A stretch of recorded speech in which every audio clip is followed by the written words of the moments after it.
recognized symbol of excellence in sports entertainment.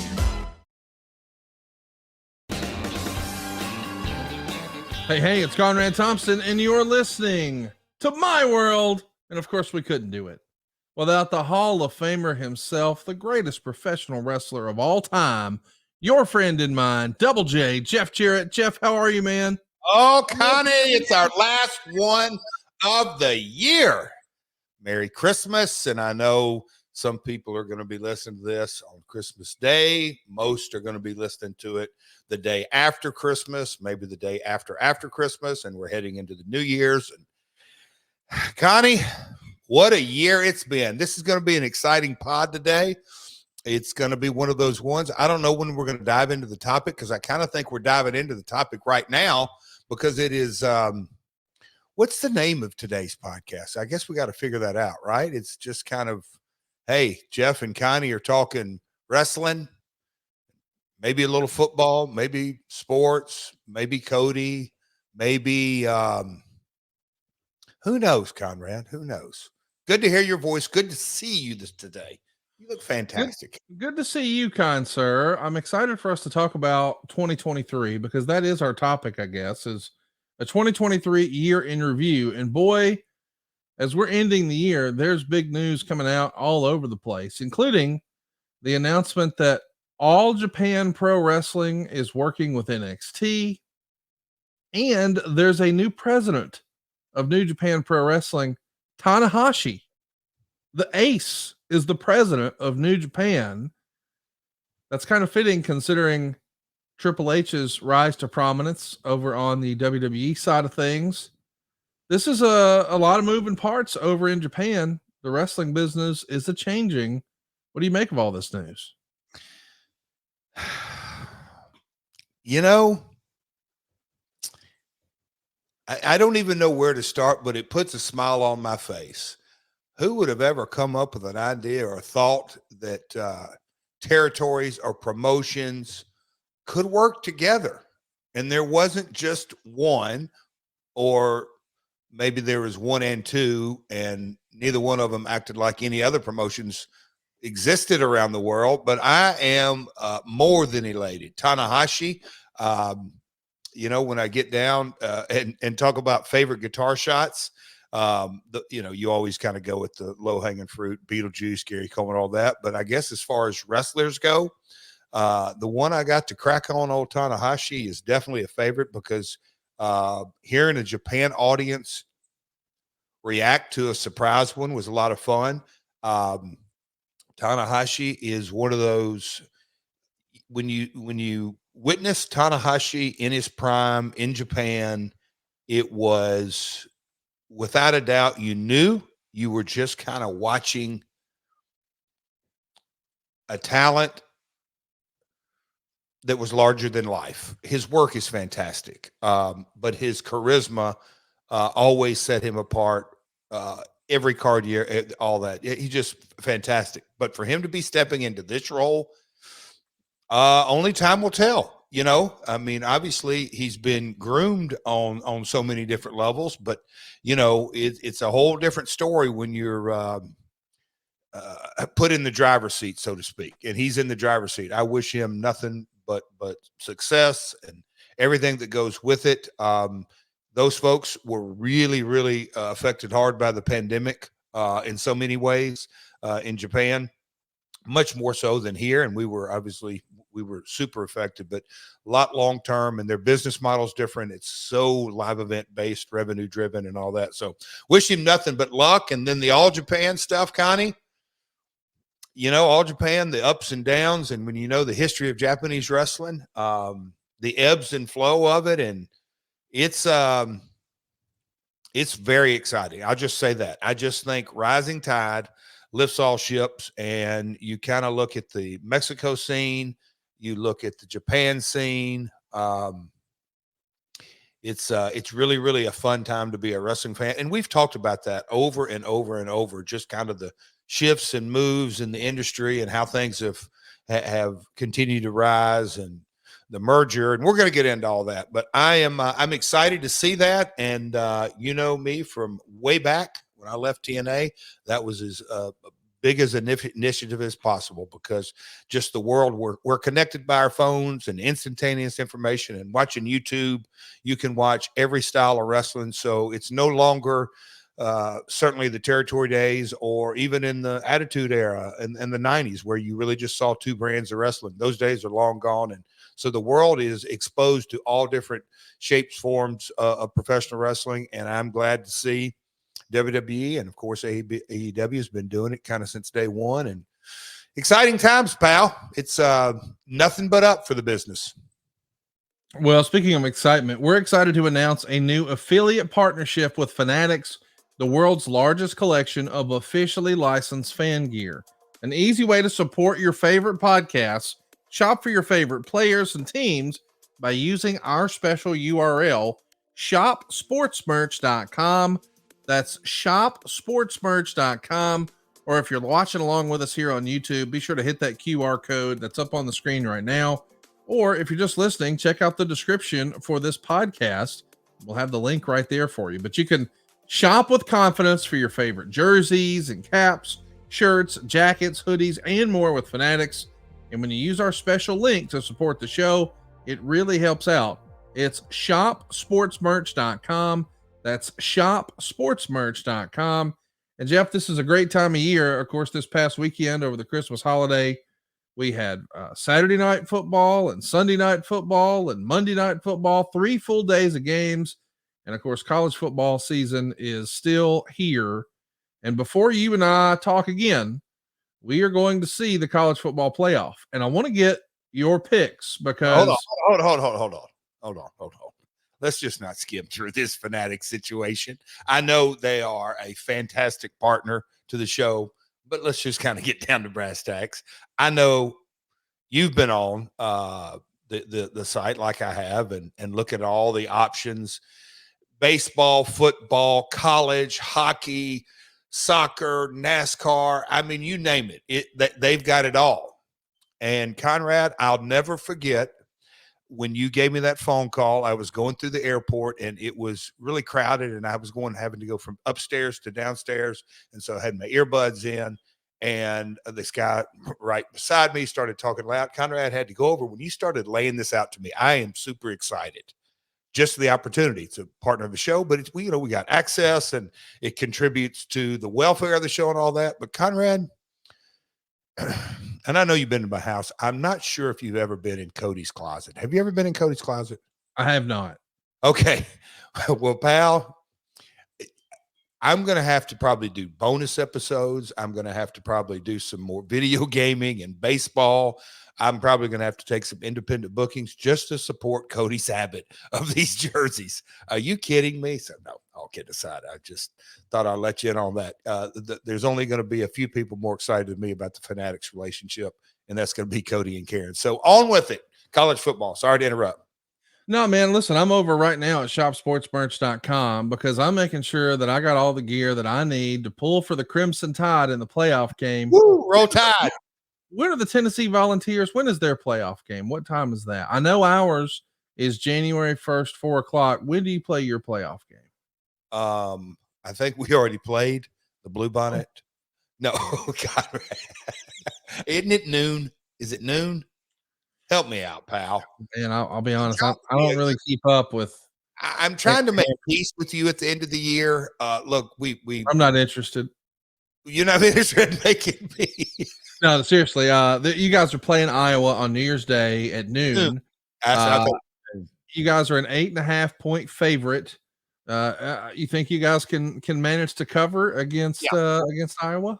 We'll cover. And look, my nephew, he just made it official. He's Jackson Matthews is going to be playing for the Volunteers next year, going up on the. Well, how about that? Yeah, how about that? But cool. I can't wait to root against him, man. That's awesome. Oh, come on now. That's when okay. So noon. We'll cover. Bowl season is upon us. It's about to get real fun, but man, oh man, the Florida State legal action and all the nonsense going on with those folks. But I'm fired up.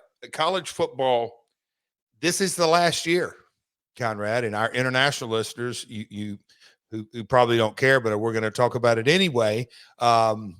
for the last, I don't know, 10 years, they've just got, it's been 4, right? When did that happen? 8, 12 10, years ago. 12 12 years years. ago.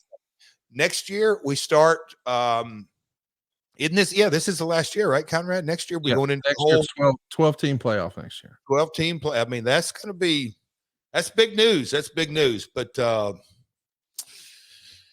Vols will win. Vols will cover. I'm looking forward to Vol football next year. When you laid out Florida's schedule, the whole revamping of getting Texas and Oklahoma in the SEC, it's going to turn things upside down in a lot of ways. And then the bowl format, it's college football like NFL. This country is just football crazy.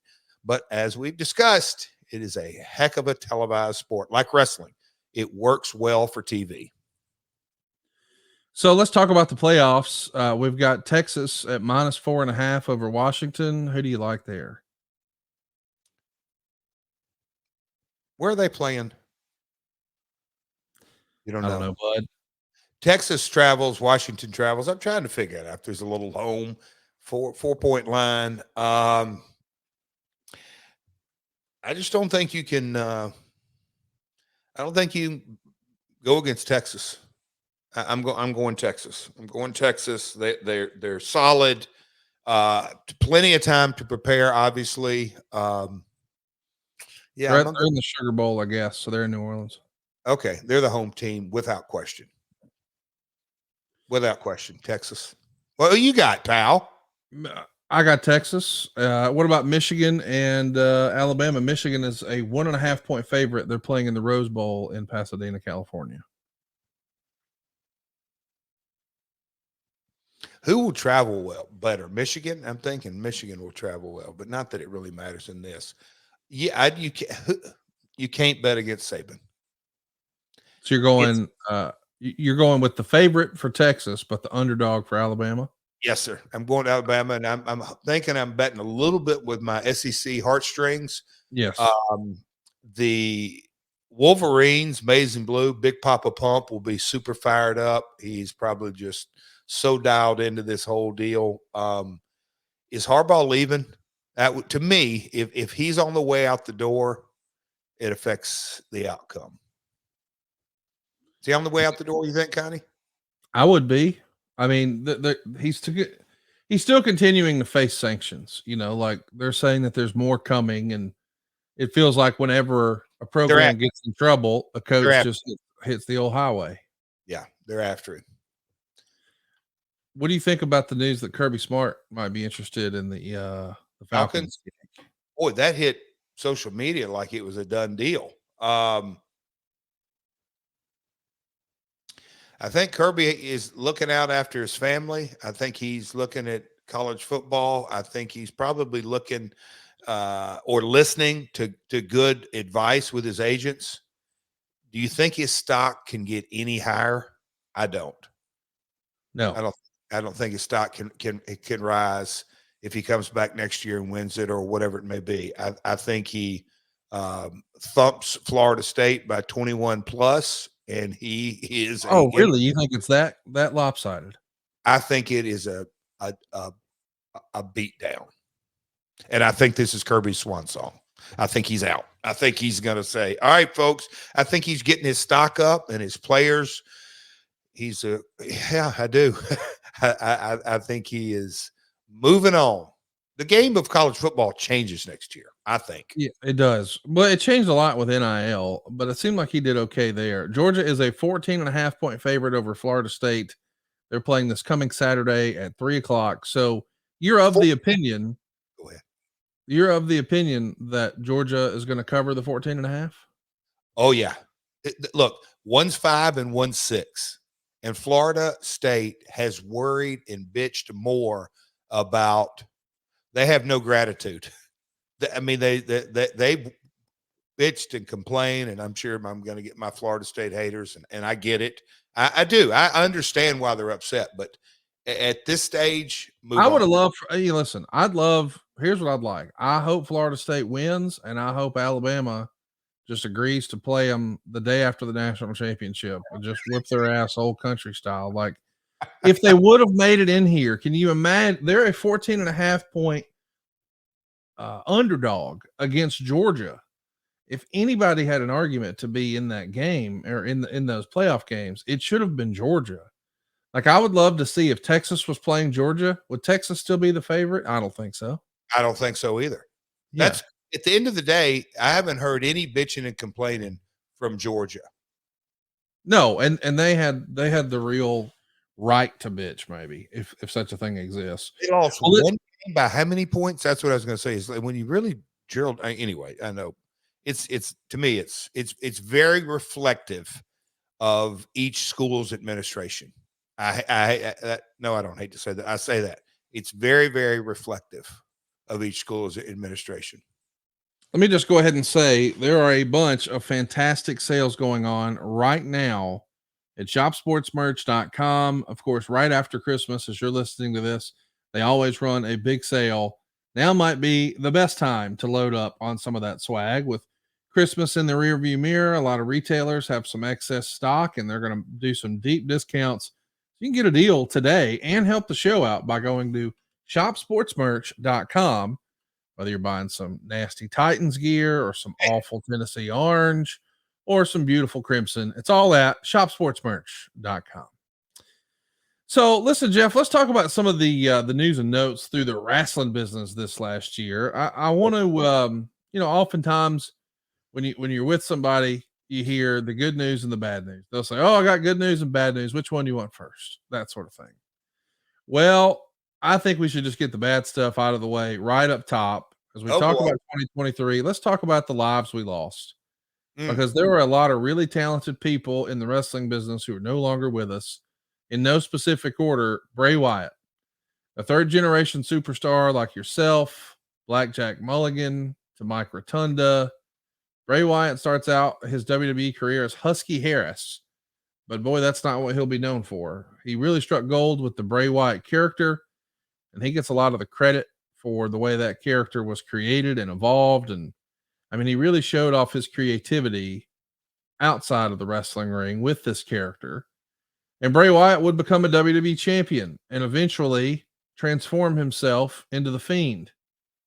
He really is a central player. I mean, the first time he's on the main roster, he's in New Orleans at WrestleMania against John Cena.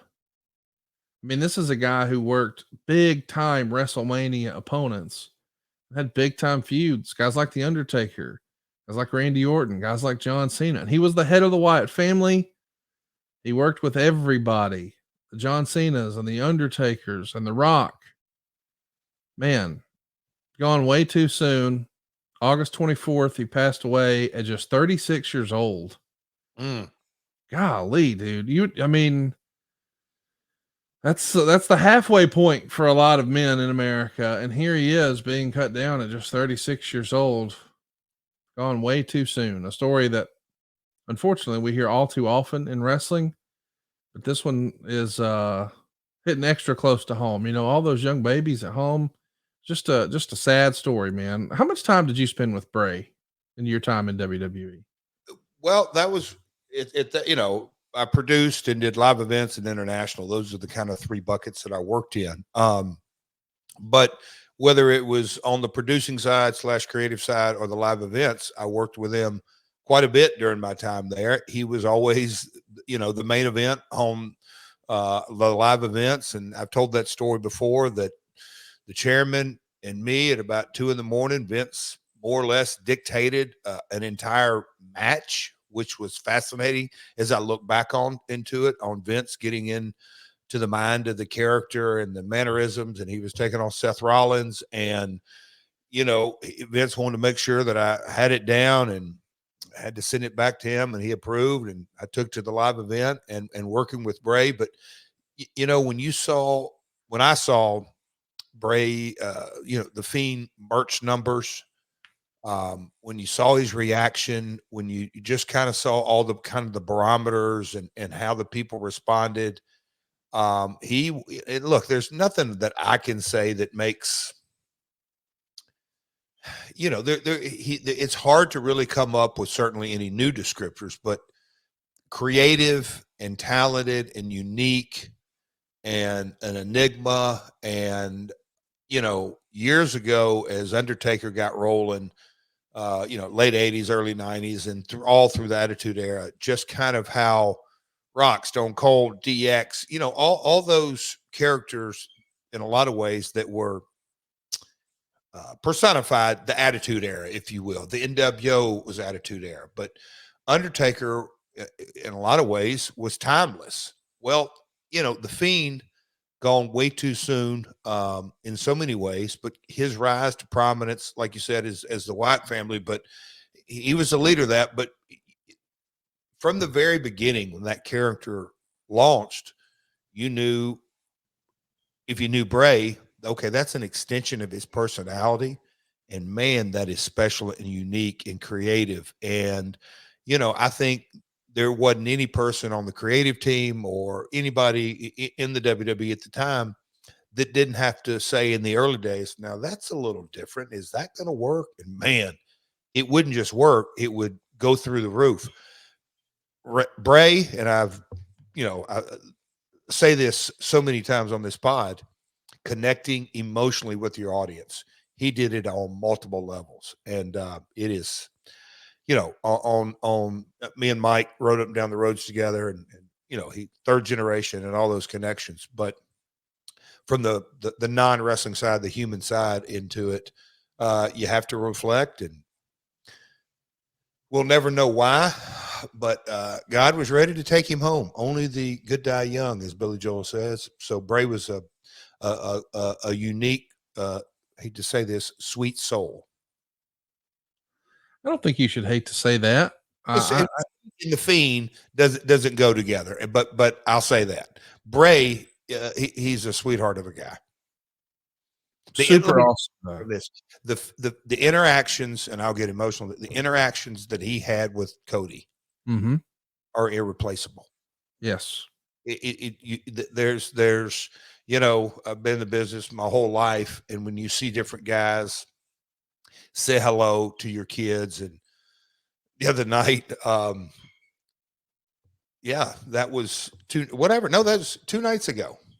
Last night, my youngest daughter, SmackDown was on, and she did a double take and saw AJ. And so they grew up around AJ, but Cody going to the matches and being a huge Fiend fan, when Bray noticed that Cody really liked him, the time he spent with him, and come on into my dressing room, and it just goes to show where Bray's, not his mind was at, his heart was at. So I'll never forget that kind of stuff. And Cody has that memory. He's got a picture of Bray in his room that was taken backstage. So sweetheart of a guy.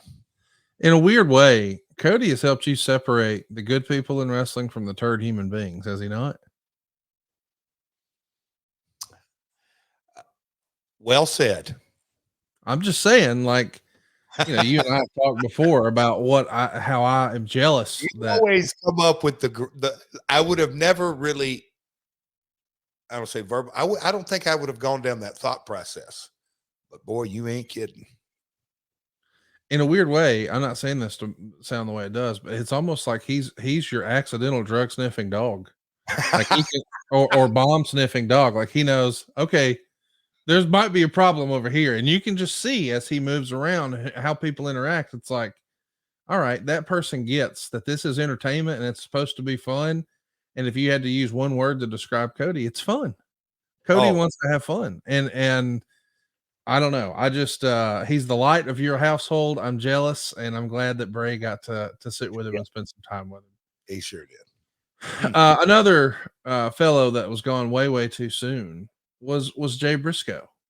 Oh boy. Unbelievably, Jay's killed in a car accident in his home state of Delaware, just 38 years old.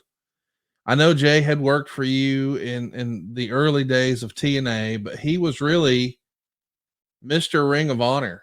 I mean, it feels like he and his brother were there from day one. And you want to take a look at just the evolution If you're watching on YouTube, you see Jay towards the end of his life here. This is the performer he became. But you see those humble beginnings in towns like Rahway, New Jersey, and things like that at the where you could see the basketball goals hanging in the background of these gymnasiums and things.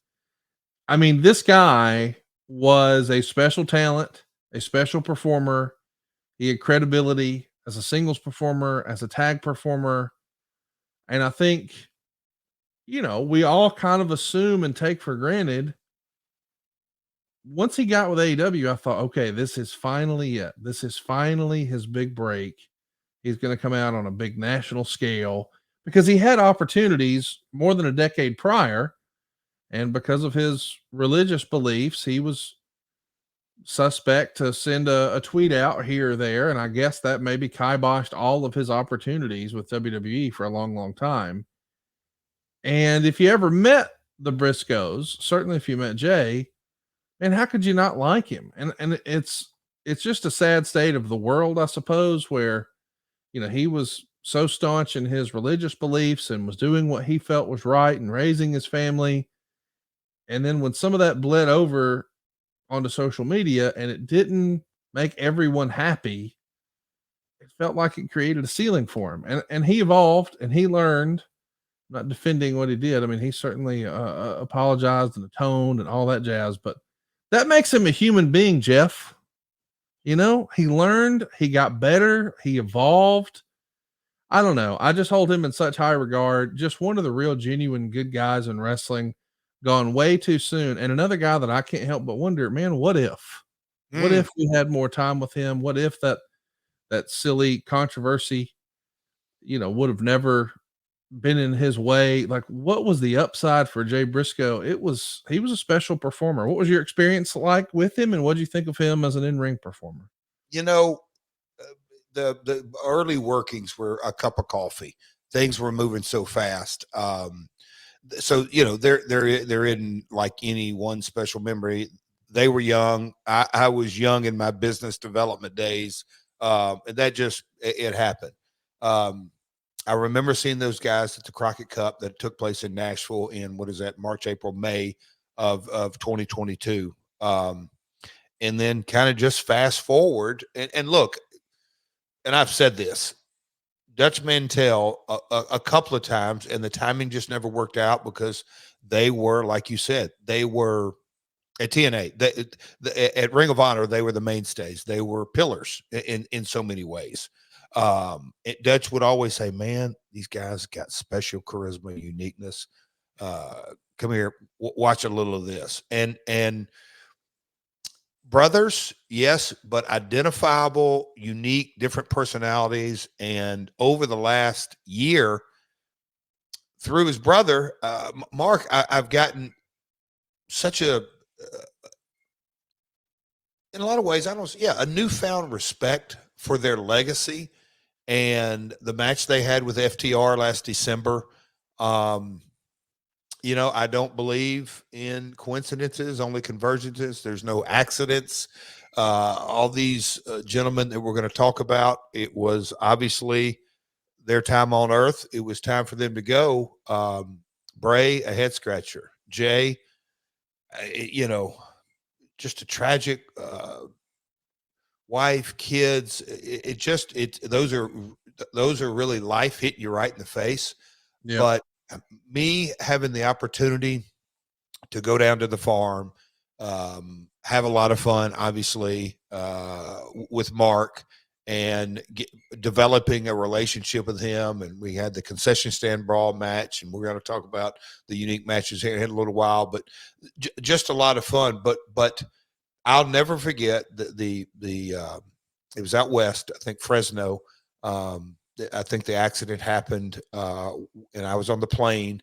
There was a couple of us on the plane that the word started getting out about that. And the next morning, go down to breakfast, and Jay Lethal, my tag team partner, he's sitting at breakfast, and he was solemn. And, he had worked with both of them a lot. And so the news broke and just how tragic it was. And then not long after that, the funeral took place, and Conrad, I'd come home and clicked on the link, and Karen walks in, and I'm crying, not bawling, but just kind of teared up and everything. And she said, "Hey, send me that link." So I sent her the link and continued to watch it. And then as it got going, his dad and Mark and you just, wow, just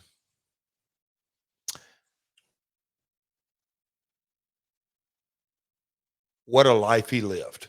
He left his mark in his 38 years on his community, obviously his wife and kids, and the wrestling industry. And we continue to hear stories at AEW about that Brisco legacy. And I chills run through my eyes just this past week.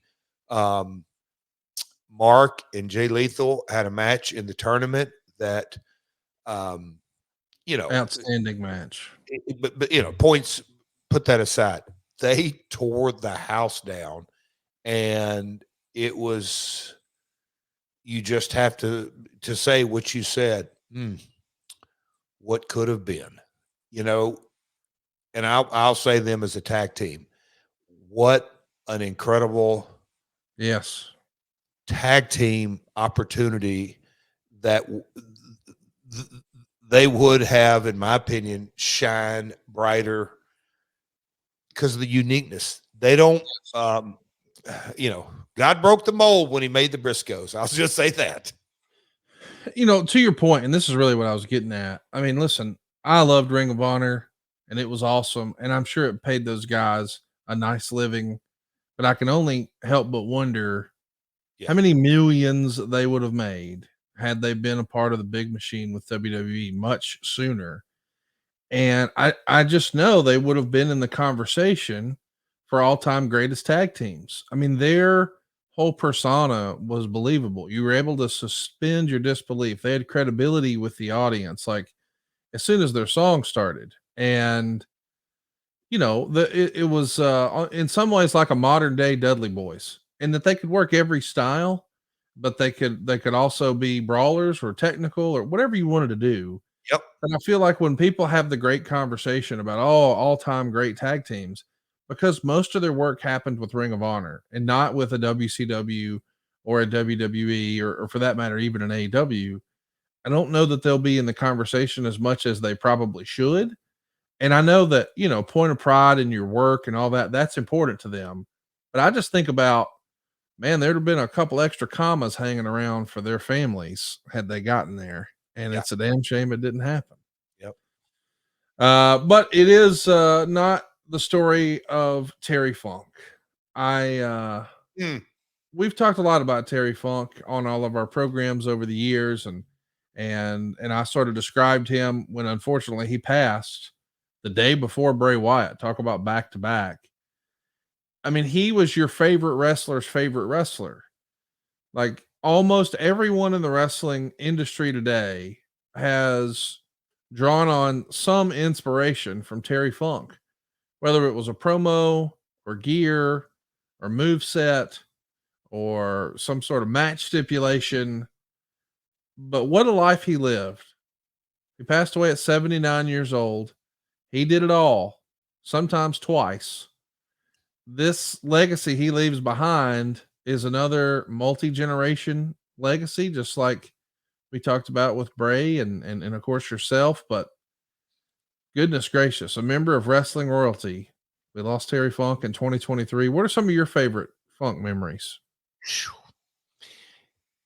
I tell you what I enjoy now, scrolling through Twitter and seeing Terry Funk in the late 70s, early 80s, prime Terry Funk, because people know him as Chainsaw Charlie or Terry Funk from ECW or WCW.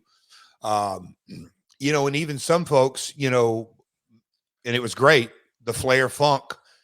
That was early 90, Conrad. I know you're much better with dates with me, but Flair Funk was 89. Okay. See, December of 89, New York knockout in Clash of the Champions, Troy, New York.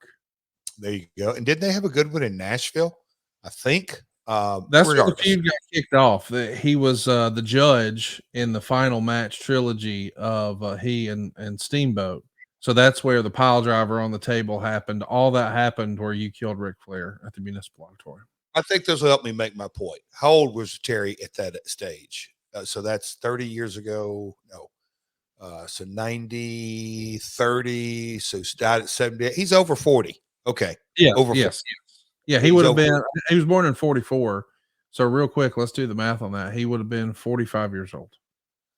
Okay. A 45-year-old man moves different when they're 35. Yes. And if you want to kind of see Terry Funk in his physical prime, you look at early 80s, late 70s, and that's kind of where it all started, that he built his reputation. His father, West Texas, and it's the legacy. And I've said it on here numerous times. My father's favorite world heavyweight champion during all that time, 70s, so to speak, was Dory.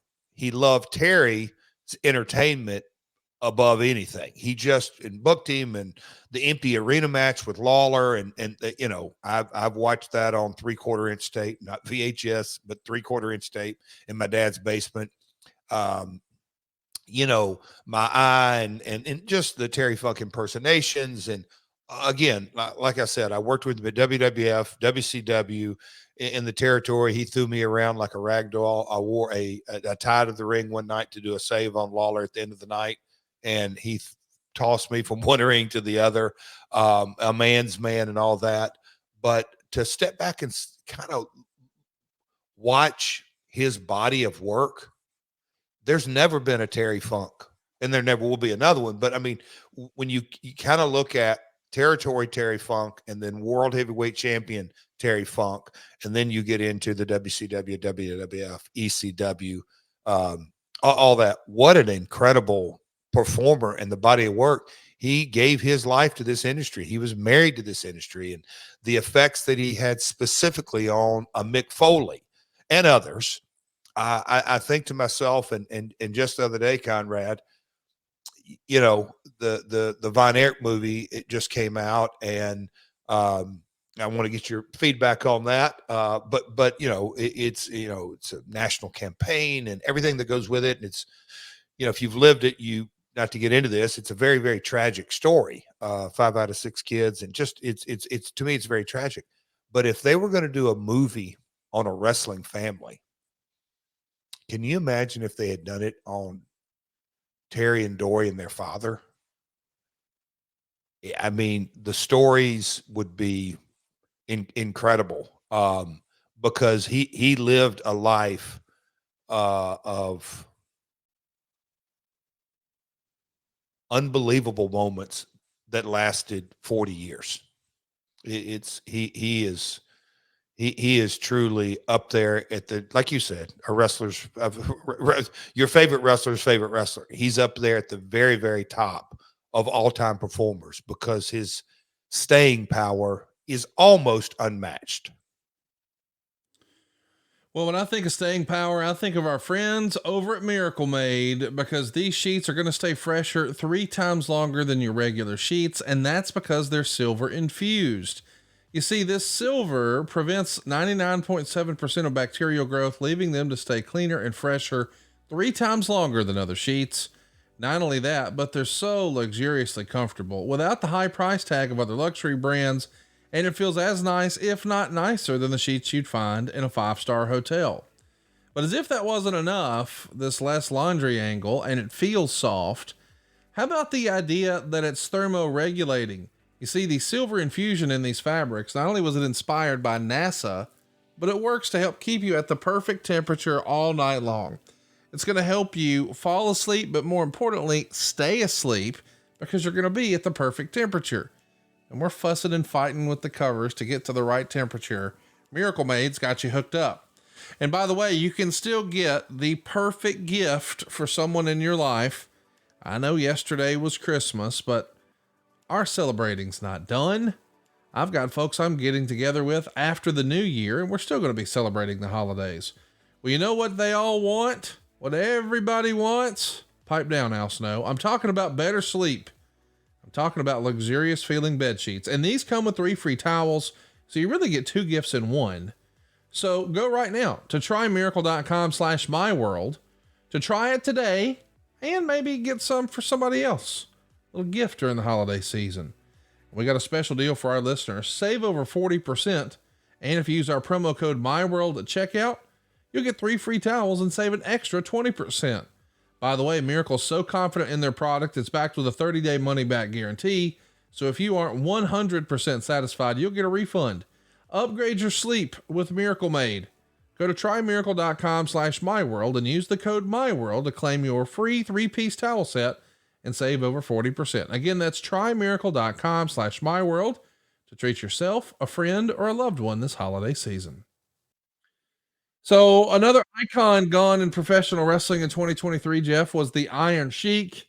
This guy, I think his real life story is one of the most interesting stories you could ever see. Go out of your way to watch his documentary on Amazon to learn about his life before professional wrestling. But professional wrestling needs bad guys. And the Iron Chic was the perfect stereotype, if you want to call it that, for good versus evil, with the red, white, and blue here in America of Hulk Hogan taking on that damn dastardly dirty Iron Chic. Man, he pulled this role off so well. So many kids grew up with that LJN action figure. Hulk Hogan had to beat somebody up. Who better than the Iron Chic? I know you spent some time with him. I know, you've seen some of the silliness that his team would do on social media. Man, when I think of the Iron Sheik, I just think about what a great life he lived prior to wrestling, and then how much fun that dude had in wrestling. Did anybody love it more than the Iron Sheik? I don't do a good impersonation, but there are so many great impersonations of Sheiky Baby and the Majin boys up in Toronto were so good to him through the years. But Sheik's another guy that, 12-year-old Jeff seeing the Iron Sheik in the back of the Louisville Gardens with his clubs, you got to see that to kind of, I don't say believe it because video doesn't do it justice, because you can't really, you think, oh, those are like maybe plastic, or those God, they're not called jugs. What are they called, Conrad? The Persian clubs? Clubs, but they're heavy ass 60, 80 pounds, and he could twirl them. And young Jeff looking at that at different events, my family's promotion, and just kind of being in amazement, because I'm, maybe the first time 13, I don't know how old I was when he came in the territory. Conrad, I couldn't really even pick one up legit or barely. And he's picking both up and twirling them like they're, popsicle sticks. So looking through the lens of my eyes there, and then, 3 years later, if that, or 2 years after that. And did you see his A&E documentary? I've yet to see it, but I did. I loved it. I was in that, right? But as they sent me the research so I could kind of refresh my brain about that and all that, and it would jog my memory on different stories and all that, it just became really crystal clear. And I said this, well, I don't know if they edited it out, but when you really look at the Iron Sheik, and he was you said it, stereotype, but he was a real character in the territory days. He was, the Middle Eastern heel, if you will, but he's the real bridge from professional wrestling turning into sports entertainment. And look, it's always been synonymous. We did sports entertainment in Memphis long before, but back in the 70s, and so did other territories. But when you kind of look through the, Vince McMahon mentality, when he knew that he was going to crown Hulk champion, he had to figure out what that bridge is going to be. And so Sheik, taking on Backlund, and Backlund was the wrestler's wrestler, and everything went with it. But knowing that I got to put the belt on Sheik, and then my All-American, say your prayers, take your vitamins, work out, all, the Hulkamania was going to run wild. You look at Sheik, or I do, almost from a different perspective, and his importance in our industry. He was the guy that was handpicked, just like Hulk was handpicked. That's Vince right. had a vision. And how many heels were on that card or in that territory? Or at that time, Vince Sr. could have picked any heel he wanted to, but it fit the bill, and that's who he went with. And so to launch Hulkamania, and the business has changed forever, he picked Sheiky. And that as a promoter, wrestling executive, if you will, that's how I look at Sheik. Now, in his latter years, the Twitter and Instagram, and I've got a tank top that they sell of Sheik, but he became very comedic, tongue in cheek. But man, what a legacy and you said his early days before he ever laced up the boots is fascinating. He lived 10 lives, no doubt. No doubt he did. So did superstar Billy Graham. I mean, this is a guy who was a real innovator in professional wrestling. Some of the biggest icons in wrestling looked to him, whether it was Hulk Hogan or it was Scott Steiner or it was Dusty Rhodes. And for that matter, even Ric Flair credits superstar Billy Graham. I mean, he has this action figure look, and boy, could he talk. Superstar Billy Graham, his influence on wrestling, huge. Talk to me about your perspective of superstar. Hearing the territory stories of what you just said, like there were countless wrestlers that were journeyman wrestlers that had or stole or tried to or emulated superstar Billy Graham. We know and how Flair and Hogan and Dusty and maybe a few others talked in reverence about the impact, but he was, we talk in business, the person who gets the first in the space is the one who, the legacy's kind of built around.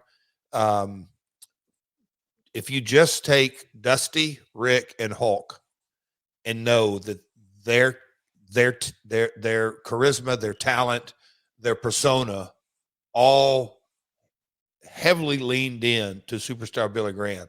That's the impact he made on the industry. He's been very outspoken over the last 20 years. And some, I guess some people may or may not be rubbed the wrong way. But if you looked at the impact Billy Graham had on our industry, you don't have to go any further than those three. And that is a mega impact. A lot of impact for young wrestling fans. They loved the Bushwackers.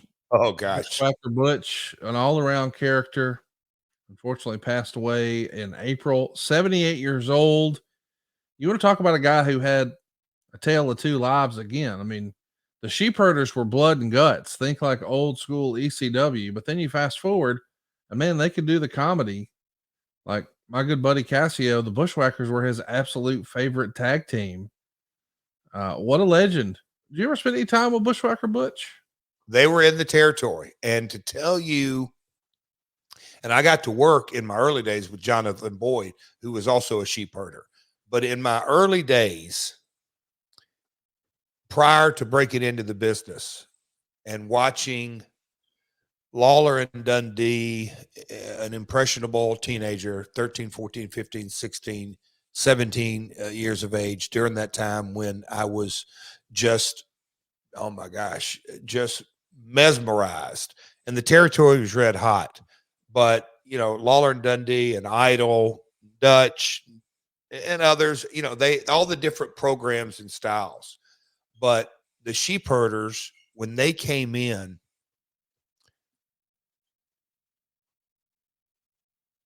as a fan, I can't say I was smart to the business. I was half smart, or maybe not even really half smart, kind of smart, knew something was up. But watching those guys work with the Fabs and others, I had the feeling of they're dangerous. They're reckless. They're out of control. And then they go off to WWF and complete comedies. Man, you talk about, uh, uh, you know, in a lot of ways, such a aha moment. Oh, okay. So that's them now. It was just completely. It's like night and day. Those two, like you said, two different characters. But and I got to know Luke very well in Puerto Rico when I went down there, and so. But me, Butch, and Luke at WWF, we used to laugh and cut up, and they would love to tell stories about my grandmother or my father and different angles. And Luke and Butch, they were somewhat historians, and they could say, yeah, in 78 in Portland. And then we went down here to the Amarillo territory. And then we did some shots in San Antonio, and they would be kibitzing back and forth on and reminiscing and Watts and different stories. But I love to hear their stories and how, now both of them would talk about listening to the crowd. Anyway, sitting under the learning tree of the Bushwackers, well, I'll call it the sheep herders, was always fun for me because they didn't mind sharing their knowledge, which was cool. Let's talk about the knowledge you may or may not have had about Draws. Another wrestling tragedy. Of course, we know the story. He winds up confined to a wheelchair after an errant running power bomb from our friend D'Lo Brown. Total accident. But man, he hung in there and he battled until unfortunately he lost that battle. June 30th in South Jersey, just 54 years old. I think you were with the company when he got hurt. Is that right? Yeah, and I was trying to recall if either I was right before Nassau Coliseum, either right before or right after. I think I was like either the match after or two matches after. And it was we knew he was hurt. We knew he was hurt bad, but didn't know the extent of it. I got to see him in Philly a couple of years ago. Got a picture taken. Good dude, man. You just think, well, as a performer, how could you not think that things can happen at the blink of an eye? Yes. Literally at the blink of an eye. What we do is there is a high risk, even with two very good professionals, it's high risk. And so unfortunate. But man, you talk about a battler. He in the chair from that day forward, and always kept on. Last time I saw him in Philly, he had a smile on his face then. The timeline as it goes was October 5th, 1999, there at the Nassau Coliseum. And 12 days later is when you finish up with China. It's you could probably count on one, hopefully on one hand, the number of times somebody has been permanently injured like that on the show you were at, right? I mean, this is. Yeah, I don't recall. Yeah, another one. I mean, the Owen situation. But that's the worst scenario. But Draws is difficult. I don't recall anything like that. Mm-mm. Well, there was nothing like Lanny Poffo, and man, we should probably do a story on this sometime. I wish we could have done this with your dad, but the Poffo Jarrett story is really something. And I know, this show today is not prime for that, but I think everybody knows that Randy and Lanny's dad, Angelo, ran what a lot of people would call an outlaw territory. They're not a member of the NWA, and they're trying to promote up in Kentucky, not too terribly far from where everybody's used to seeing all of the Jarrett tapes of the TV. And so for them to come in and challenge, I don't know that anybody would have ever expected, hey, eventually one of those guys is going to become one of the biggest stars in the history of wrestling. And the other one He's going to be on the rocket ship known as the WWF too. His character work as the Genius still resonates with a lot of our audience today. Like, who would have thought a guy could get over coming out and reading poetry, right? You know, the history of our industry to me is so fascinating. Lanny's father, Randy's father, Angelo, at one time held the world record, which was, what would you call, verified, most consecutive sit-ups. I don't know how many it was, but just the simple discipline to do that is. It was over 6,000, but do you remember the number after 6,000? No. 33, because he did those extra 33, one extra one for every year of Jesus's life. So 6,033 is and that's the story. That's the story. Yeah. He did 6,033 sit-ups in 4 hours and 10 minutes nonstop for 4 hours and 10 minutes. It's pretty amazing. He did this while he was a part of the Navy in World War II back in 1945. So that's who Randy and Lanny's dad was. Yes. Join the Navy, go to the war. Oh, by the way, I'm not a 60-minute man. I'm a 4 hour and 10-minute man.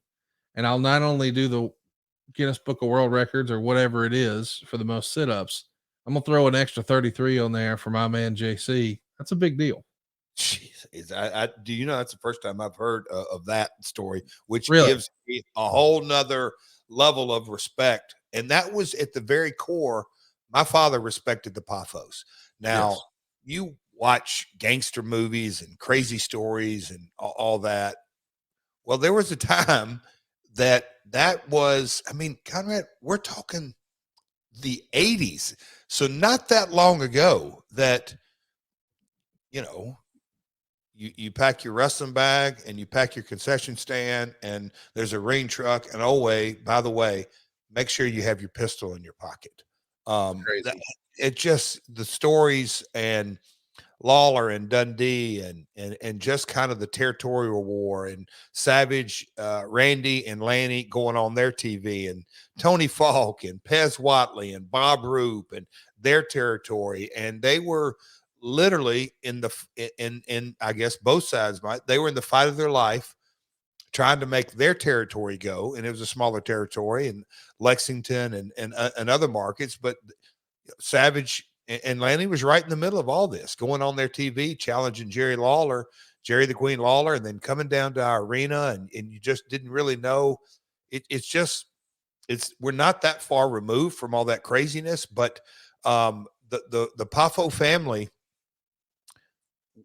they were a different mold. And again, it's, you know, Conrad, I'm just kind of amazed. I didn't catch this in the research, but Bray, third generation, Funk, second generation. There was one other, and now we're into another second generation talent that's passed away. It's just kind of when you kind of look at wrestling families and the sit-up record, but Lanny and Randy could not have been two different on-screen characters. Well, in life, they were different guys, just completely. Lanny gone too soon as well, but the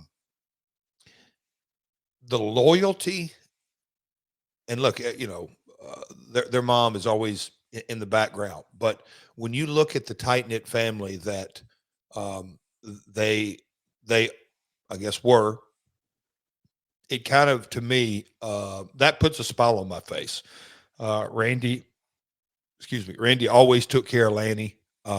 They took care of one another in so many ways. And that character, I don't know if you remember the angle he did with Mr. Perfect. Lanny was a unique talent and got over, but it was just such a different era. It's such a different era. And he, in the territory here, you know, Randy was the main event, but Lanny would always be a part of it and could wrestle his ass off. And you just kind of look back, and I'm going back to the dad. What a pillar of that family that I guess you could say, yeah, I don't want to say, yeah, raised his kids to be the men that they were. I guess the best way to say it. Unique, man. That's a unique family. Let's talk about Absolute Andy. He was a mainstay over in the German wrestling scene. He passed away not too long ago at just the age of 40 years old. I know you wrestled him once upon a time for WXW over in 2015. We haven't spent any time talking about Absolute Andy or very much talking about WXW at all. What can you share with us? Germany is one of the markets that has an incredible, rich history out of ones and the tournaments. And you kind of look back, and Brett and Owen, I mean, Road Dogg was there. You kind of look at different folks that actually, Regal. I've always heard the fascinating stories of, they would wrestle weeks consecutively in the same town. I was always fascinated by a different model. Well, Andy was a guy that came along in WXW. They kept the tradition alive, and in the 90s, the German wrestling market, WWF, WCW was red hot, but the independent scene, like everywhere else around the world, it was a tough road to go, but they kept on, and you kind of look at the independent scene now in Europe, and WXW is at the very top of it, and Andy, massive part of that. Just unfortunate, gone too soon. But yeah, I enjoyed my time in 2015 over there. The fans would be literally right up on the ring, and I was like, Andy, what's this about? And he's like, don't worry about it. It'll be all right.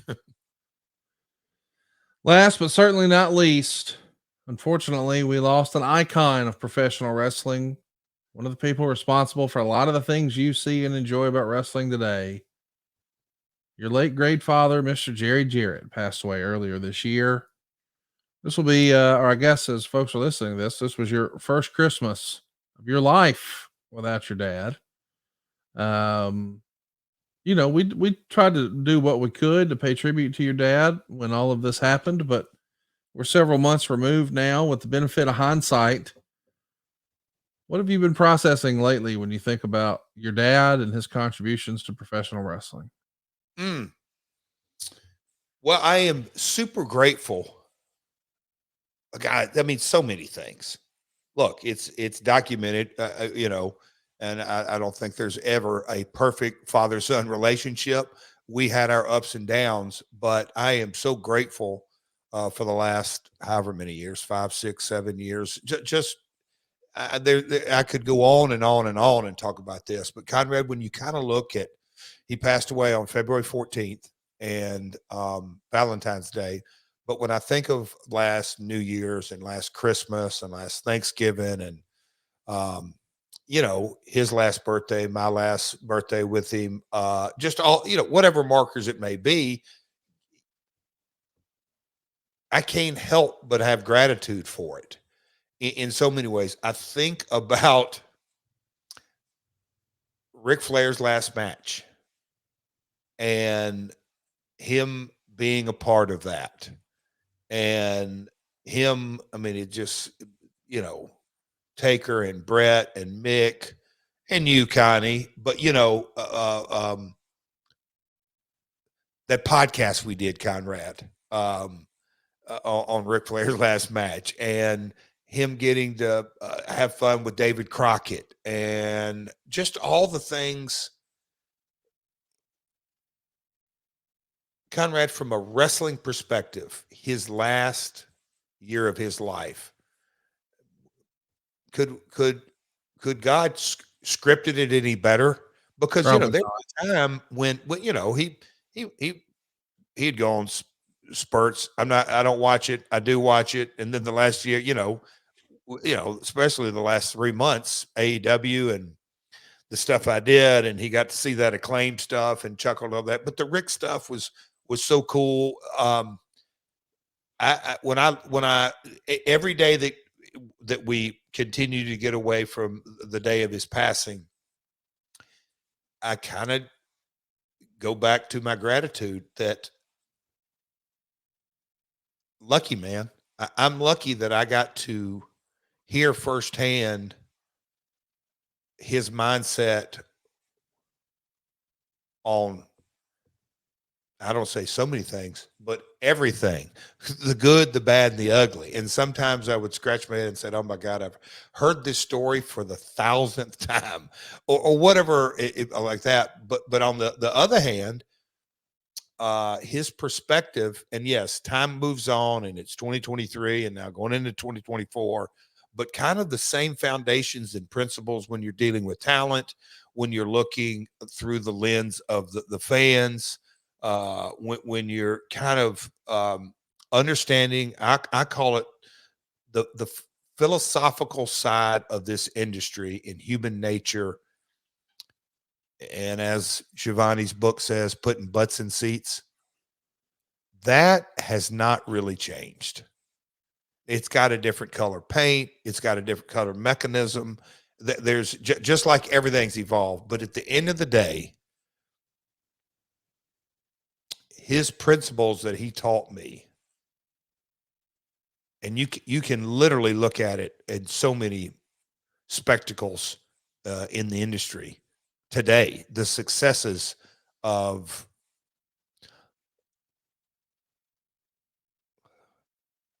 I don't want to, God, this sounds so old school, but I'll say it. You can substitute a bunch of words, but you can say heels and baby faces and getting a heat on a heel and giving the people the opportunity to watch the baby face become victorious. It's like the same recipe that you use for a great movie today. And yeah, with all the technology and this and that, same with wrestling. We can get there from a different perspective with different technologies, but the very core of our industry is still, we are human beings that connect emotionally. That's what sets us apart from all the other mammals. When you drill it down, and I can just hear that speech over and over and over. There's a lot of times, Conrad, I look and go, yep, he was absolutely 1,000% right. And those kind of things that I am grateful that he taught me those things. The things that he taught me are invaluable in my day-to-day life. Something else I know that's invaluable in your day-to-day life is your diet. And boy, during the holiday season, that was probably tough for a lot of folks. But if you're thinking about what you want to do in the new year, can I recommend Factor? Factor is America's #1 ready-to-eat meal delivery service. They're going to help you eat well for breakfast, lunch, and dinner with chef-prepared, dietitian-approved, ready-to-eat meals that are delivered straight to your door. So you can cross meal prepping off of your to-do list. In fact, skip the planning, the shopping, the chopping, the prepping, and the cleaning up, because Factor's fresh, never frozen meals are delivered right to your door. They're ready in just 2 minutes. All you have to do is heat and enjoy, and they've got something for everybody. If you're like Jeff and you're looking for protein, can we recommend the Protein Plus? That's going to get you 30 grams of protein or more per serving. Maybe you're trying to drop some lbs. Well, Calorie Smart can hook you up. Those are meals that are 550 calories or less per serving. And they've even got vegan and veggie. They've got lots of wholesome options, something for everybody. More than 35 different chef-crafted meals prepared every single week that support a healthy lifestyle and meet your meal preferences. And they don't just tackle dinner. They've got extra convenience throughout the whole day. They've got over 5 dozen add-ons. Your breakfast items, your lunch to go, your grab and go. They've got juices and shakes and smoothies. I think you're going to love it. We've had a lot of different meal delivery services over the years. This one I use whether they're advertising with us or not, because I know it's going to taste great. And if you know anything about me, you know, if I'm going to do it, it better taste good. Not only is it good for you, but it tastes great. Head right now to factormeals.com/myworld50 and use the code MyWorld50 to get 50% off. That's code MyWorld50 at factormeals.com/MyWorld50, and you'll get 50% off. I'm telling you, you're going to love the flavor. You're going to love the versatility. We all fall into this at home, right? If we're cooking and preparing food at home, we get in a rut. If we're doing takeout or delivery, we get in a rut. Get out of your rut. Start eating better.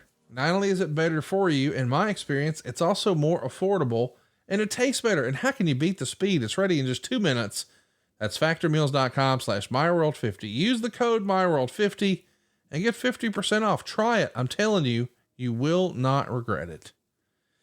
And we don't regret our 2023, Jeff. The Last Outlaw has had quite the year. Of course, we talked about last year, perhaps 2022 was one of the more crazy and influential years in your life, starting, ending Effie's career effectively in GCW.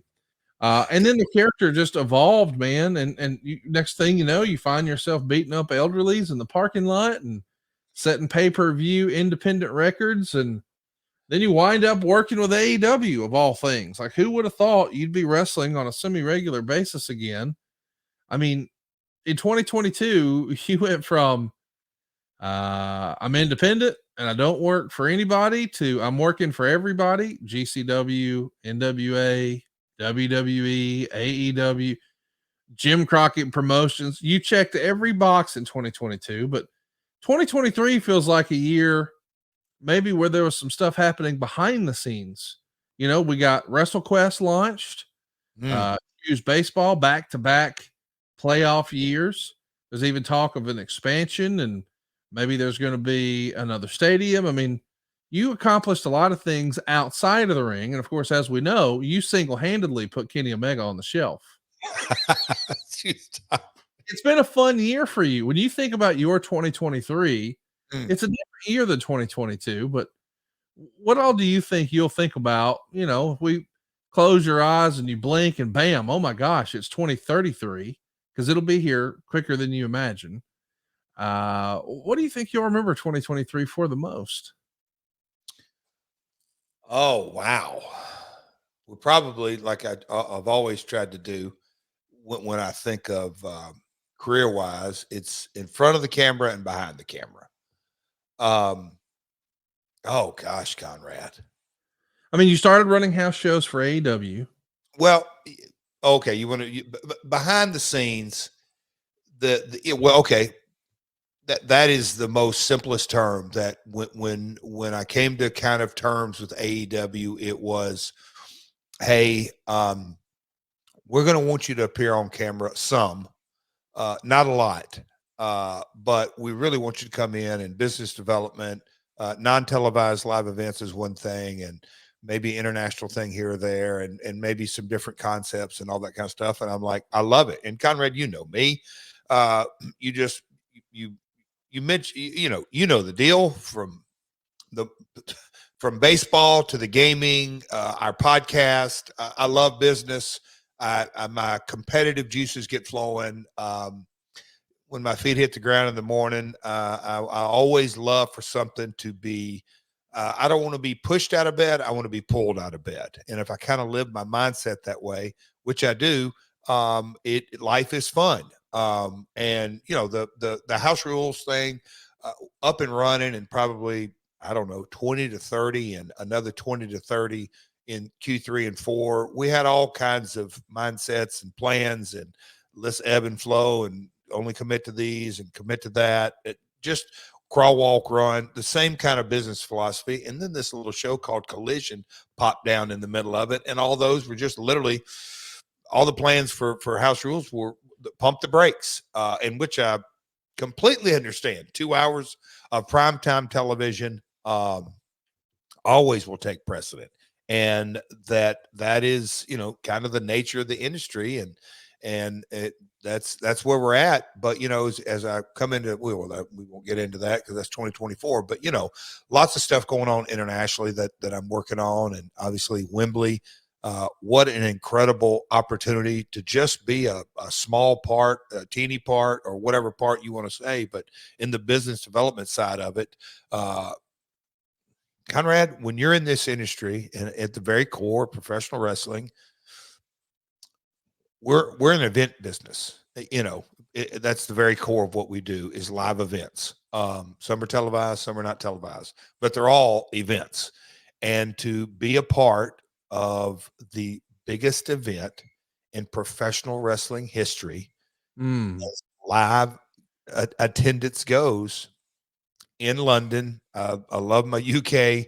I love everything about, you know, that city, and just it's got a personality all to itself. But to be a part of that, Conrad, how can that not be at the very top of my list of gratitude of 2023 to just be a part of that? And look, we could go through.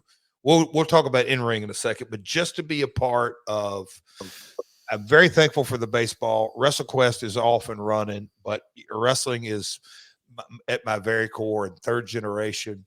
To be a part of Wembley and set that record and see that process go from, hey, it's time to run an event in the UK, to we're going to go to London, we're going to go to Wembley, not stadium, I mean not arena, stadium, and then to be a part of that and go over and do a PR tour, which I've done.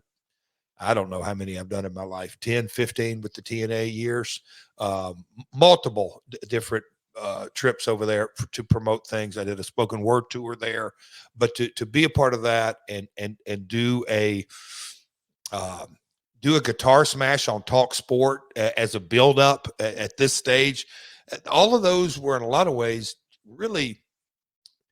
Conrad, we've joked and laughed, and you always get me tickled. But, you know, at this stage of my career, Grado in the history that he has with my family, and his legacy, if you will, in the UK scene. He is a, you know, full-time actor and everything that goes with that, but come from the independent scene. He's got such an incredible amount of charisma. But to be on that stage with Sanjay and Jay and Karen and Satnam and Grado and hell, Tony Schiavone in the ring, and we got to tell him to get the hell out. That Wembley event, I can't tell you how special that is. It is a memory of a lifetime, no doubt. And we're up and running again and going back, pal. AEWTix.com. That's AEWTIX.com. You know, I didn't even think about it until you started talking about how big that moment was, you know, because we don't think about it that way right now, but we certainly talked about it before it happened. This will be remembered as like AEW's WrestleMania 3 moment, you know, like their big high watermark moment. And regardless of what happened before or after, that moment will live on and it will be famous forever. And I suspect that guys who were on that card will be signing autographs on those photos and posters for decades to come. Yep. And to think that, man, your dad just barely missed it. Oh boy. Like, you know, I know he loved the Flair stuff and all that, but the idea that you would have been able, the promoter and him would have loved to have just taken a look at that crowd and looked around and thought, this is what's possible. Right.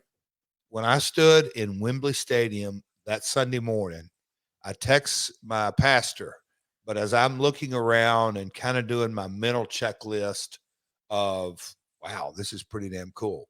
I can assure you, I thought of my father and my grandmother, because how many shows, you know, the weekly territory, but how many wrestling shows, specifically both of them, about, I mean, just the real bare basics of, you know, my dad and my grandfather teaching me how to load a wrestling ring on a trailer so you can pull it and the weights kind of stayed balanced. And my grandmother telling me, this is what we're buying for the concession stand, and this is how much we're buying, and this is why we're buying it, and we're loading it up, and we got to get there at this time. And hanging posters, she called them window cards, in small towns in Kentucky and Tennessee and Mississippi and Arkansas and Southern Indiana and all that. Just kind of the life of a promoter. And fast forward to August of 2023 in the most famous stadium in the world.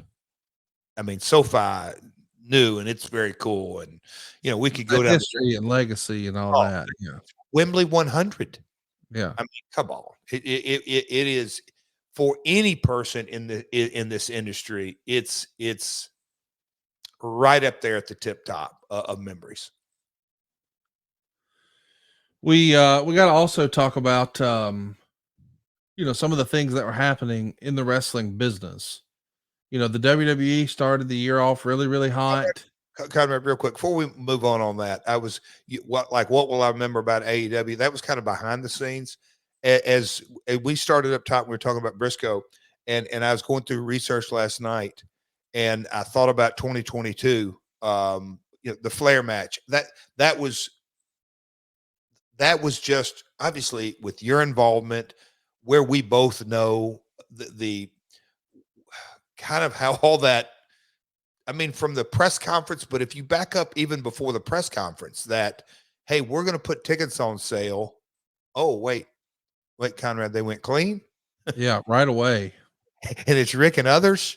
Oh, wait, we might want to go to another building. Well, don't you think we should figure out the rest of the card before we make that decision? Just all the things that were out of your head of putting that together. I mean, I got to referee in Titan Stadium at SummerSlam. Yeah. Crockett Cup, GC, all that kind of stuff. But then you go into 2023. If I would have just had the concession stand brawl, that would have been such a tip of the cap to my father in the coolest way. But the concession stand brawl, some folks hate it, some folks love it. The Texas Chainsaw Massacre. Yes. My match that was sponsored and really dressed up, and the importance that was put on it from a network perspective. I got to wrestle OC, and I think he was just what an incredible role Orange Cassidy was on this summer and everything, and got to have a one-on-one challenge with him. And then you go down to Memphis, and I did media tour and got to talk about all the glory years of the territory and all that. And then I stomped a mud hole in Eddie Kingston's ass and walked it dry. But a Memphis street fight, I just kind of look at the highlights of in-ring. I'm like, Conrad, it was a hell of a year. I mean, it really was. So, and I'm very grateful. And that is why I continue to get up and bust my ass at the gym. So stay in shape, pal. But go ahead. Well, listen, I know that, we do want to talk a little bit about WWE and AEW, just the whole year as we review the year. But I should talk about something people are talking about right now. 2 days from now, as folks are listening to this Thursday night, the day after AEW Dynamite, on a Thursday night in Nashville, Tennessee, live at the Gaylord Opryland Resort. Oh boy. Global Force Wrestling is back. We've been hesitant to reveal that we are indeed back in the wrestling business. Oh, dude, I saw when Sean Ross Sapp reported this a few days ago. I could not believe it. I just chuckled and shook my head and thought, okay, here we go. And as you know, my phone started blowing up with people like, wait, you too? Is Jeff promoting? Remember, I sent you a guy. No, because you said yes. There was a really talented guy that I'm high on, and you said, well, as a matter of fact, I might have a spot. It was just good timing. But man, it's amazing to me that people are abuzz. I guess the big bad booty daddy, Scott Steiner, he's probably going to be your new world champ for Global Force. And can we set the record straight, please? No, wait, listen, it's a competitive. I heard you guys are battling for the CW contract. Is that right? Like you're trying to talk to me about Global Force Wrestling and what's really going down this Thursday night. So I was amazed, and I went, man, this must be a really slow news day for me to get a couple of texts. And then you see some wrestling journalists report and actually call me or text me and, hey man, I'm like, what's going on with this? I have done the Music City Bowl event. I think this is our 7th or 8th year. It's a corporate event. It's private. It's only for the teams, the coaches, the sponsors. We do a veterans group. It's strictly It is called Bowl Entertainment, Music City Bowl Game Entertainment. However, because they have the teams arrive in Nashville the day after Christmas, and they're Hang here. on, hang on. What is the teams?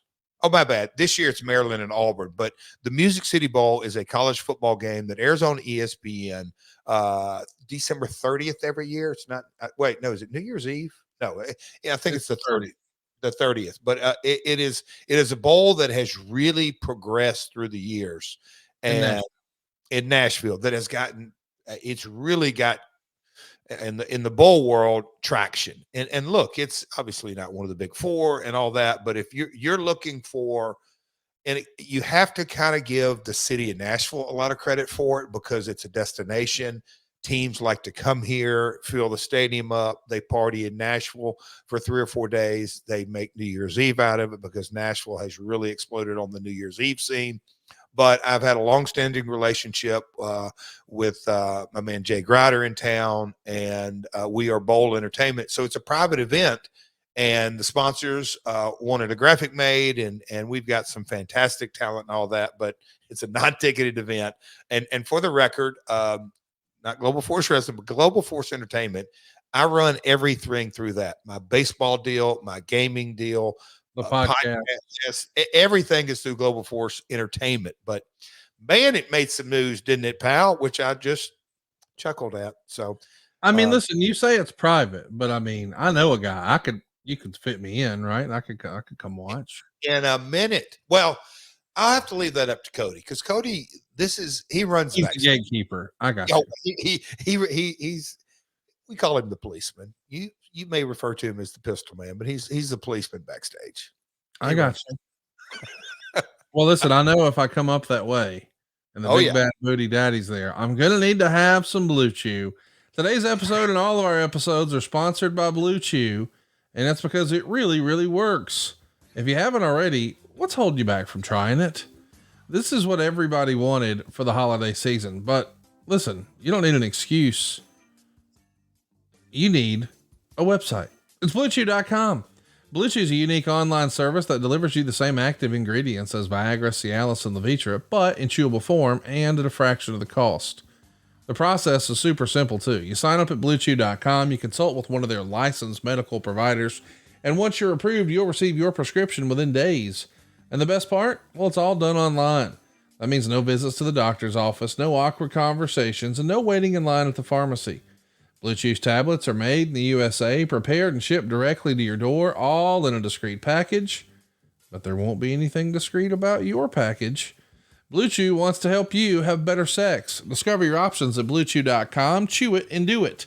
And here's a special deal. Try Blue Chew free when you use our promo code MyWorld at checkout. Just pay the $5 shipping. That's BlueChew.com. The promo code is MyWorld. You'll receive your first month free. Visit BlueChew.com for more details and important safety information. And we want to thank Blue Chew for sponsoring today's podcast. Connie? Yes, sir. Can I ask you a question?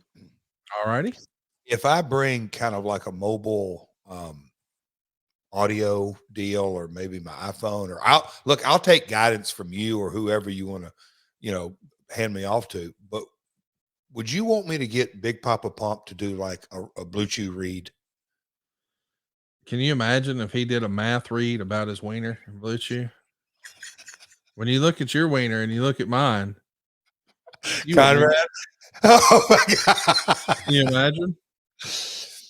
You need to write it and I'll get it done. Oh, thank you, Blue Chew, for sponsoring our show today and for sponsoring Scott Steiner's wiener. Listen, we've had a lot of fun with Blue Chew. Greatly appreciate their support. Let's talk a little bit about, the broader strokes of wrestling. At the very beginning of the year, I've got to ask you a question. I'm sorry to cut you off, pal. I'm not going to bring it up again. Go ahead. No, here's the thing is, before you get into it, do you think 2023 is the biggest news-making year that we've had in the last 20 years? No, I mean, just because when AEW became a thing, that was pretty big, Okay. So like 2018 had a lot of buzz. 2019 was bananas. 2019 would have been when Fox started on, or WWE started on Fox, and when AEW's TV show started and they ran their first pay-per-views and there was a whole new roster. It felt like 2019 part 2 this year. So if everybody's sort of, because I mean, that was 2019, and then almost immediately the pandemic happened. So It did. So you've got like that lull there where things just weren't normal.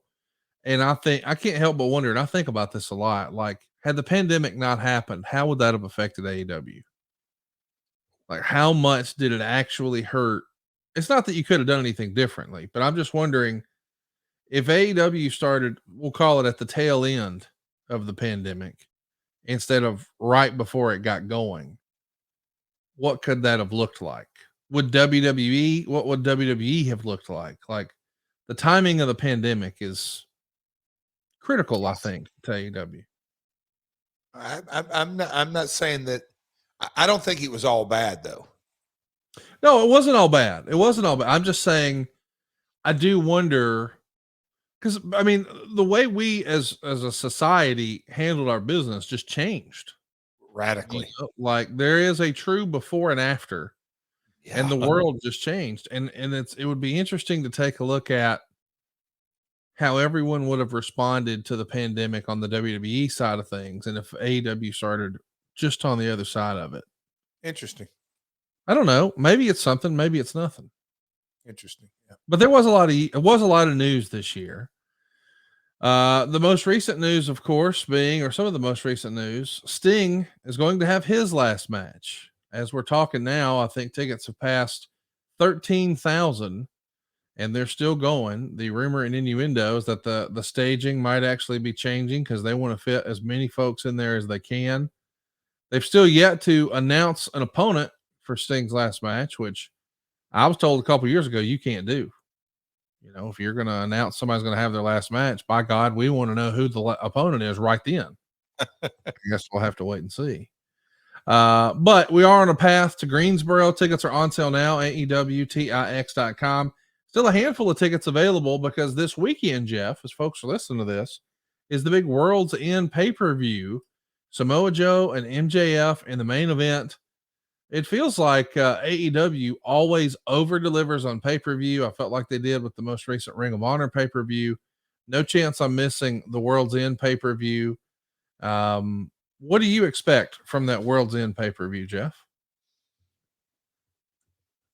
It's part of kind of that's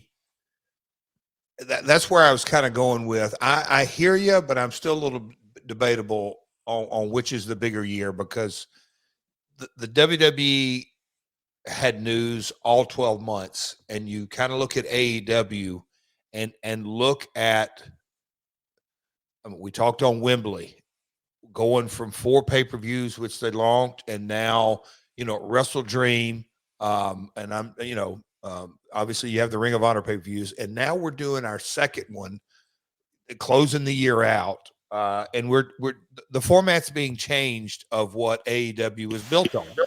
So I also think it's a different positioning for MJF.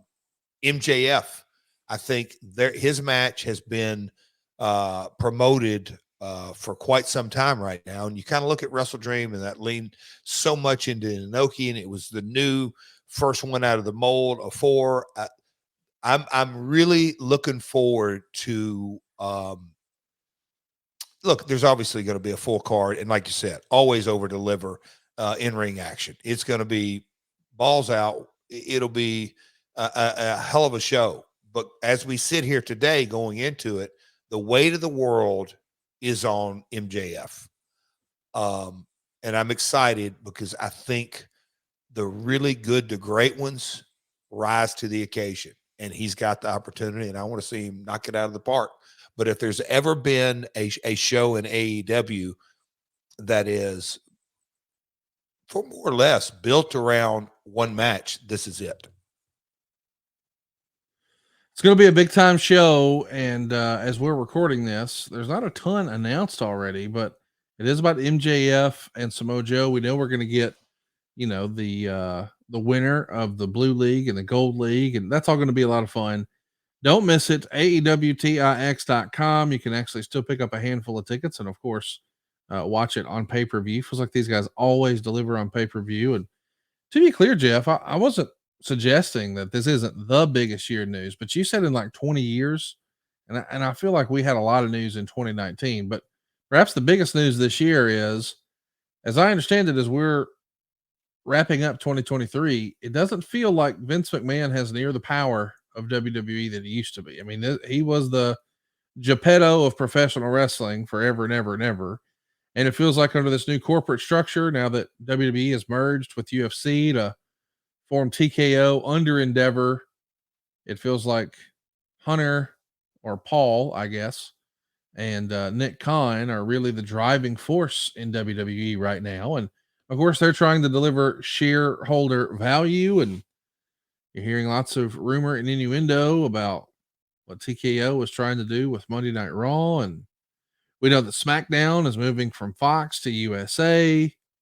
There's a lot of moving parts on the other side of the train tracks as well. It's been a crazy year for professional wrestling, Jeff. Do you have any bold predictions for 2024 Oh, about wow. what you expect in the wrestling business? So to kind of touch on that, look, you can, there nothing lasts forever in this business. I mean, at the height of Hulkamania, the height of Stone Cold, the height of Nitro, you document on Ad Free, our wonderful family here, just kind of the ebb and flow of so many things with JR. There's just, I mean, we can just kind of look at the tentpole events and all that. At some point, we all knew there's going to come a day when Vince is not running the day-to-day of WWE. What's that going to look like?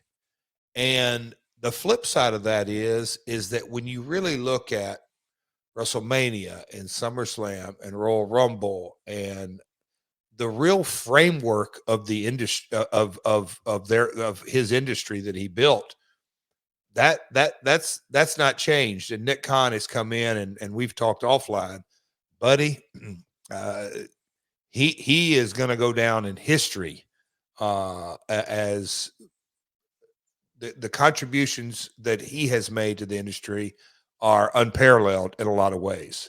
But the transition of Vince, of the industry that he built, and I say the WWE industry, handing off the reins, we're in the middle of it. And you kind of look at the revenue growth and not just Saudi and 2-day WrestleManias and the mega deal that SmackDown got with Peacock and Raw's still TBD, the longest running action adventure show in the history of television.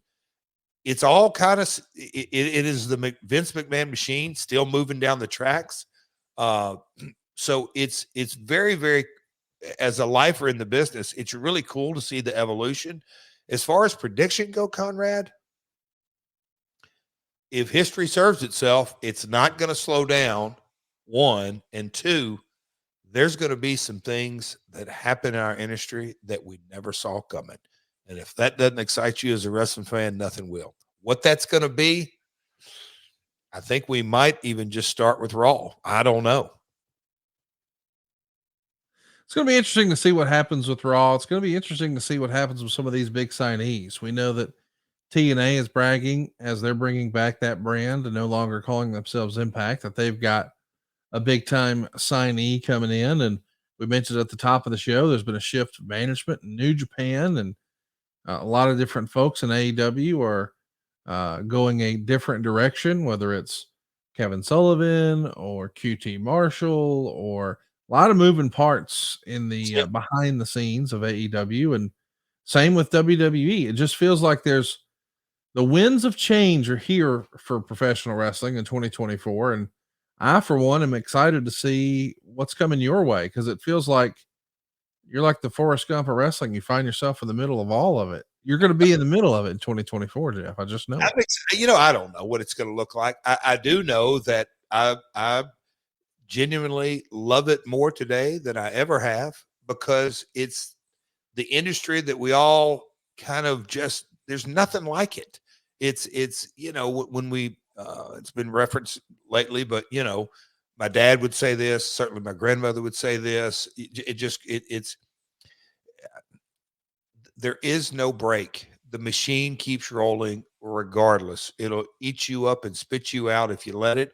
But 52 weeks a year, every Wednesday night, every Saturday night, every Friday night, every Monday, whatever night of the week it is, the grind keeps going. That really excites me. And we talked, to bring up Global Force, I said some things back then that I think, well, I know that I got kind of laughed at, but the age of the streaming service was on its way, and now we're in the middle of it. And you look at the needle movers of the entertainment industry, live content. We've talked on here about Amazon and NFL football, and Amazon getting into the game with NASCAR and the streaming services. And some folks are saying, oh, they're going to die on the vine. Then other things, oh, no, it's the wave of the future. And what's it going to look like? Consolidation. We hadn't even really touched on the consolidation story. There's so much going on, but the world happens so much faster than it used to.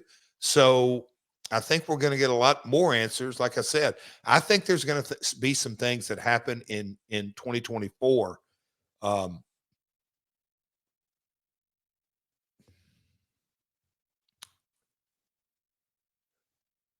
That are going to affect the industry for generations to come, not years to come. I'll keep some of those to myself, though. But I think some. Give me one crazy one. You can't just tease. I'll leave it at that. I may give it to you off air. I may give it to you next week. I'll process it and figure out what I can and how I can say this and can't say this. But we are. You kind of think about how entertainment is distributed. And it's not slowing down. Get ready, folks. No, it is not. It is not slowing down, and neither is the technology. I want to tell you about an amazing new app called Vita. They've created a new form of advertising that eliminates spam and allows everyone to get paid for their time and attention. You simply go to Vita.io to download the Vita app and select a free second phone number, so you no longer have to worry about giving away your personal number. When a telemarketer calls your Vita number, they'll need to pay to get their message through. And the best part is the app is completely free. Brands are finally realizing the value of rewarding their customers for their time and attention. And our new sponsor, Crowd Health, is using it. And it's not only a fun way to support the show, but you can also earn some money in the process. So please try it out today by downloading the app at Vita.io. That's VIDA.io. Or by calling 509-WRESTLE and following the link. That's 509-WRESTLE or 509-973-7853 and help support the show. Call now and you'll earn your first dollar just for downloading. That's 509-WRESTLE or download the app at VIDA.io. So, Jeff, we solicited some feedback from some of our listeners about maybe the top 3 episodes. We got the episode where we talked about the Texas Death Match Chainsaw Massacre, however you want to call it. That episode was reviewed very well. The Sacrifice 2008 promo, we broke down the Steiner Math promo, was also mentioned. And maybe when you went scorched earth on everyone, including the Acclaimed, your Jeff Ain't Kidding Around episode. 3 big episodes from 2023. Excited for a 2024. I can't believe this, Jeff. I hate people who do this, but I find myself being that person to you as we're wrapping up this episode. I'll tell you next year. I mean, this year just freaking flew by, did it not? Conrad, so my travel apps, hotel stays, airline apps, just kind of the groove. that you kind of get down to what you've flown this year, what you traveled this year, how many nights you stayed with this brand. That was a reminder coming back from Oklahoma City the other night that just time has literally flown by. And the changes in the industry that I won't go back on, the change in, everything. Just life does not slow down, but makes it exciting, doesn't it, Connie? Beginning of this year, I had all kind of hopes for my Tennessee Volunteers and Tennessee Titans, and I don't know how that turned out. But no, we've had a blast on here, and to hear those 3 episodes, you never know what resonates with our wonderful My World listeners. You just never know. But I am grateful for each and every one of them. We have a lot of fun on here, have a lot of talk. Shout out to a lot of chatter, Dave Green, Marcus. Huge big props for everyone involved here. Ad-free family. I don't want to leave anybody out. I got to give my man Derek a hard time for his lousy research. No, we have fun on here, Conrad, don't we? And I know you do a lot of them, but I enjoy my time every week with you. I do too, man. We're having a blast. We're going to keep it going next week. We're going to be talking about your return to WWE in 2019. Now you come back to the company, appearing at the Royal Rumble, wrestling on Raw, backstage producing, everything you were doing with the WWE way back when in 2019. And if you've got a question, man, we'd love to talk about it. Drop it at MyWorldPod on Twitter, Facebook, or Instagram. That's at MyWorldPod. And I want to encourage you, if you haven't already, be sure to hit the like button and the subscribe, and even hit the notifications bell. MyWorldOnYouTube.com. In 2024, Jeff and I are going to be going live on YouTube on a pretty regular basis. And get out of here. Part of what we're doing.